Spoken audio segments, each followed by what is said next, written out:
Hi there, I'm glad to see you back on our literature series on YouTube, brought to you by O3 School's JAMB app. And today we'll be analyzing the poem Caged Bird.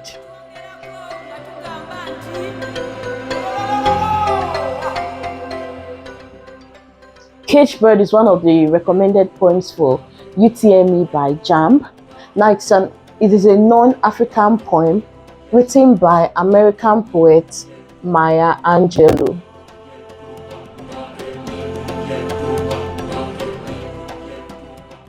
So Maya Angelou wrote the poem Caged Bird. Now about the poem.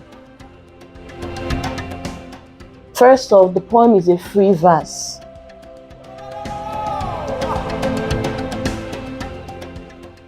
It is a free verse, which means there is no specific rhyme scheme or meter in the poem.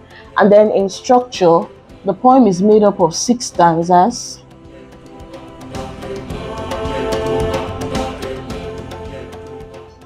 Six stanzas and 38 lines.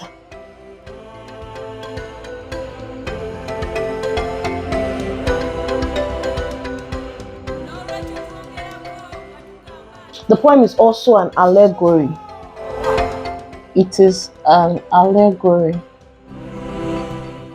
which means the poem has a double meaning. There is the literal meaning and the figurative meaning. And under allegory, we call it is a fable.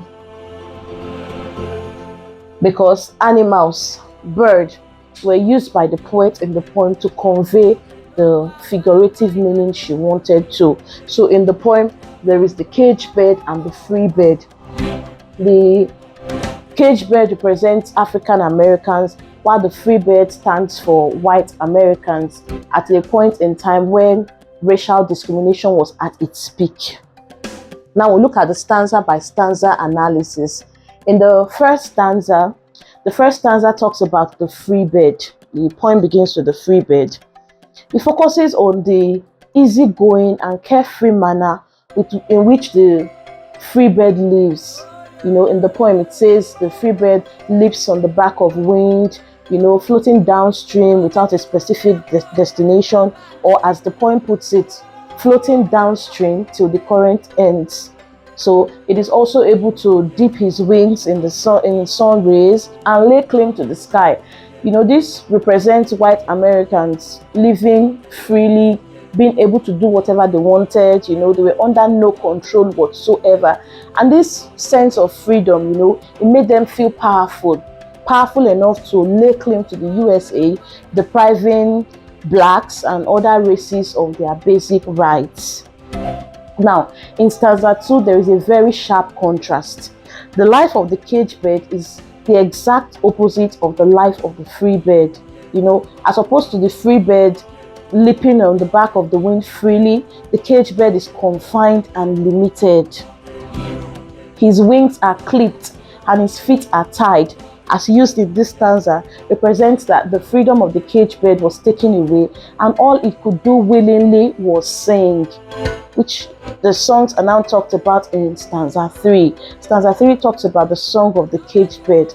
The caged bird sings of freedom with fear and apprehension. We see that in the lines of things unknown but longed for still. He doesn't know what lies ahead, but it is hopeful. In stanza 4, the free bird is talked about again. The free bird thinks of things that the caged bird can only dream of. The free bird thinks of, trade winds, the breeze, fat worms. But these are things that the free bird experiences regularly, but the caged bird has never experienced. This stanza is symbolic of the things the whites enjoyed and the blacks did not. It also aligns with the preconceived notion that existed then that some groups of people were born with rights over others. Then stanza 5 shifts back to the chilling narrative of the caged bird. Stanza 5 begins with, "But the caged bird stands on the grave of dreams. Its shadow shouts on a nightmare scream." So the grave of dreams, as used there, represents the death of the dreams that the caged bird might have had at an earlier age, but is unable to fulfill now because of its confinement.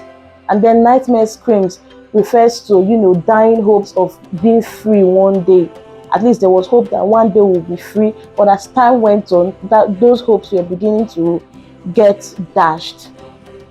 Their hopes were becoming slim because the chances of being free were reducing daily. So we see that represents dying hopes of freedom one day. Then stanza 6, the last stanza, is a repetition of stanza 3. We see that the cage bird continues singing despite what it is facing. It keeps singing as that was the only thing it could do willingly in its confinement, and it is never stated in the poem if its cries were ever heard. Now we explore the themes in the poem.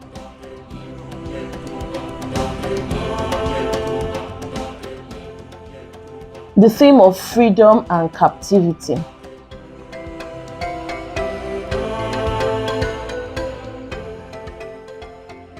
The theme of freedom and captivity. In the poem, the poet compares the life of a free bird to that of a caged bird. We see the effect of freedom on the free bird and the effect of captivity on the caged bird. Now, while the free bird lives freely, in happiness and bliss, the caged bird yearns to be free. It sings of freedom, but with fear and apprehension. Its dreams are crushed and its hopes are shattered. Racial discrimination.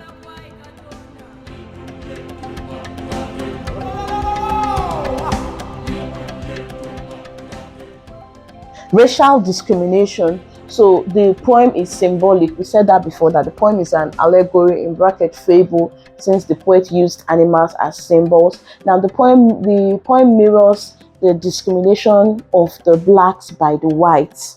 We are told that at that point in time, there were separate schools for the whites and schools for the black. There was a neighborhood for the whites and a neighborhood for the blacks, and then there were some things that only whites were entitled to, some rights that only the whites could do. Blacks were not allowed to do that. So we see all of this. The poet tries to mirror all of that in the poem. We see words like bars of rage, clipped wings, tied feet. All of them represent the hardships that the blacks faced under the white. Then there's also the theme of unfulfilled dreams.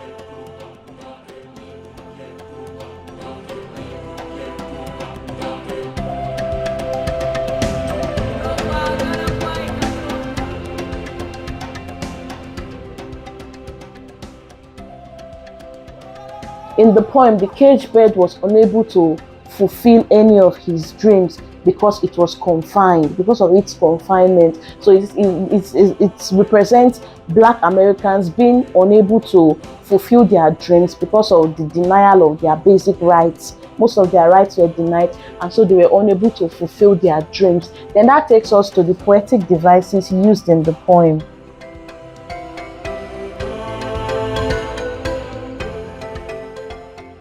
First of symbolism. Symbolism. In the poem, the caged bird is a symbol for Black Americans, while the free bird is a symbol for white Americans. Then we also have anaphora. Repetition of a word or phrase at the beginning of sentences.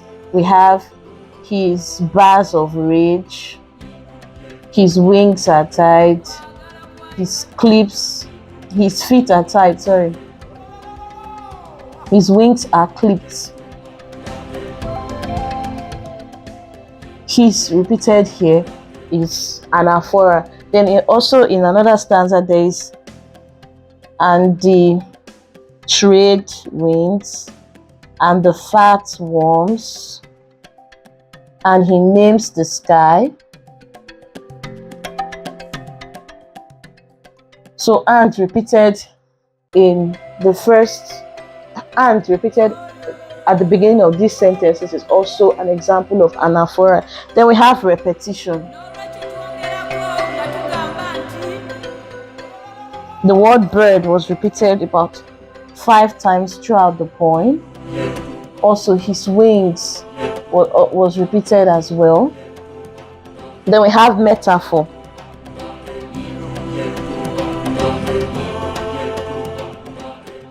Bars of rage. grave of dreams.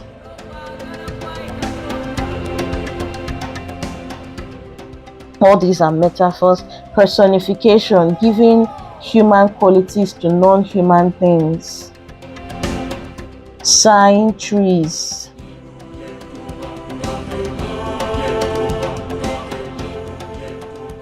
Worms waiting. His shadow shouts.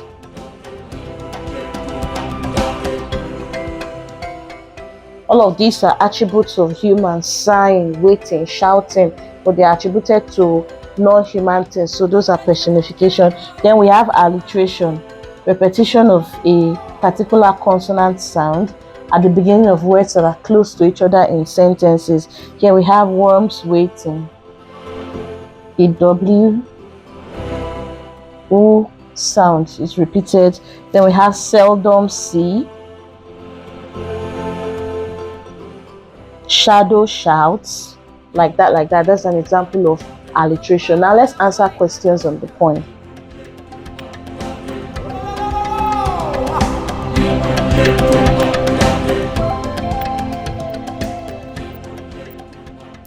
So these are some past questions on the poem Caged Bird. The poem was written by Maya Angelou, Maya Catherine, Maya Angel. So our answer is Maya Angelou. Maya Angelou wrote the poem Caged Bird. So we have, why does the caged bird sing? It wants to challenge the free bird. It has to make others feel good. It wants to entertain people. It is the only way to express itself. It is the only way to express itself. Remember, the poem says his wings are clipped, his feet are tied, it is in a cage, so it is really confined, and the only thing it can do is sing. So it is the only way the caged bird could express itself. That's why the caged bird sings. The tone of the poem is reflective, depressive, desperate, persuasive. Our answer becomes depressive, especially in contrast to the way the free bird is living. So the caged bird can live that way, but then it is caged and it cannot enjoy the things that the free bird are enjoying. So the tone of the poem is depressive. What does the caged bird singing reveal about it? It is unhappy. It prefers to sing rather than fly. It is afraid to be freed. It wants to be heard. It is unhappy. The caged bird is unhappy. It is confined. It cannot fulfill its dreams. It cannot live freely the way the free bird is living. So the caged bird is unhappy. How did the poet create the theme of discrimination in the poem? By illustrating the contrasting images of freedom and bondage, by illustrating how blacks were brutalized, by illustrating gender discrimination, all of the above. The poet created the theme of racial discrimination by contrasting images of freedom and bondage. At least side by side, you can now tell the difference, how the one in bondage is suffering compared to the one that is free. So the poet created the theme of discrimination by illustrating the contrast, the very sharp contrast between freedom and bondage. So that's it for Caged Bird, and I will see you in the next video. Thank you for watching.